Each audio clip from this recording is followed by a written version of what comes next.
हर हर महादेव। जय माता दी आप सभी भक्तजनों का।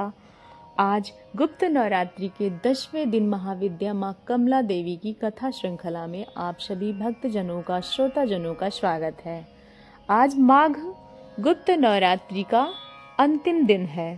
आशा है आप हमें इस तरह का भक्त गुप्त नवरात्रि का पालन कर रहे होंगे, और जो नहीं भी कर रहे होंगे उनके लिए भी प्रतिदिन प्रातःकाल में सुनाई जा रही इन 10 महाविद्याओं की कथा आपने श्रवण किया होगा, आपको लाभ भी होगा। गुप्त नवरात्रि में विशेष रूप से 10 महाविद्याओं में लेकिन साथ साथ देवी दुर्गा के 9 स्वरूपों की पूजा की जाती है। तो चलिए आज माघ मास गुप्त नवरात्रि के अंतिम दिन हम 10वीं महाविद्या यानी कि माँ कमला के विषय में पौराणिक कथा का श्रवण करते हैं। आज के गुप्त नवरात्रि का अंतिम व्रत कथा आरंभ करते हैं।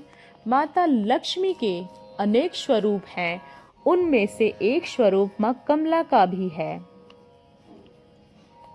प्राचीन काल में भगवान ब्रह्मा जी ने सृष्टि की रचना करने के लिए कठोर तपस्या आरंभ कर दी, और उनकी तपस्या से प्रसन्न होकर परमेश्वरी तारिणी चैत्र शुक्ल नवमी के दिन प्रकट हुई। वो ही रमा यानी लक्ष्मी हैं, जो कमल के सिंहासन पर विराजमान रहती हैं, जो भगवान विष्णु के हृदय में निवास करती हैं।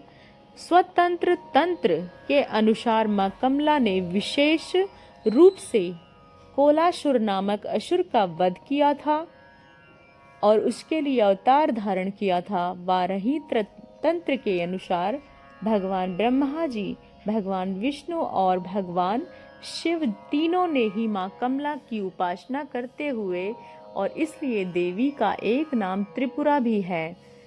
कालिका पुराण के अनुसार भगवान शिव के त्रिपुर स्वरूप की शक्ति के कारण माँ कमला का त्रिपुरा कहा जाता है। माँ कमला माता लक्ष्मी का तांत्रिक स्वरूप है। वो धन और ध्ययों की देवी हैं। वो समृद्धि, धन, उर्वरता और सौभाग्य प्रदान करती हैं। देवी लक्ष्मी की तरह वो कमल पुष्प की अत्यधिक प्रेमी हैं, और कमला नामक का अर्थ है कमल। वो भगवान विष्णु की वैष्णवी शक्ति और उनकी लीला संगिनी है। पुरुष सूक्त में उन्हें भगवान विष्णु की पत्नी के रूप में बताया गया है। माँ कमला का वर्ण स्वर्णिम है और भव्य स्वर्ण आभूषण पहनती हैं। वो सुंदर के मध्य कमल पुष्प और विराजमान रहती हैं। उनके 4 भुजाएं, 2 कमल पुष्प, और वे वरद मुद्रा और अभय मुद्रा प्रदर्शित करती हैं। 4 हाथी उनके घेरे हुए हैं, जो उनके अभिषेक कर रहे हैं। कहा जाता है कि माँ कमला की साधना करने से धन और समृद्ध स्थिर लक्ष्मी यानी कि ऐसा सौभाग्य जो कभी भी दूर ना हो, अन्न कोई कमी ना रहे, और वक्ता सौभाग्य, गर्भ संरक्षण, संतान और भौतिक सुख की प्राप्ति होती है। माँ कमला के नैऋत्य कोण यानी कि दक्षिण पश्चिम देवी की अधिष्ठात्री देवी हैं। उनको अपनी जयंती अश्वनी अमावस्या के दिन यानी कि दीपावली काल में मनाई जाती है। स्वतंत्र तंत्र, वाराही तंत्र, कालिका पुराण, पुरुष और सूक्त आगम निगम ग्रंथ, इन सभी के अंदर माँ कमला की विस्तृत महिमा का गान किया गया है। और इसके साथ ही हम गुप्त नवरात्रि में सुनी जाने वाली 10 महाविद्याओं में पौराणिक कथा श्रृंखला का यहीं पे समापन करते हैं। 10 देवियों की 10 अधिष्ठात्री देवी और गुप्त नवरात्रि के दौरान उन्हें विशेष उपासना की पूजा की जाती है।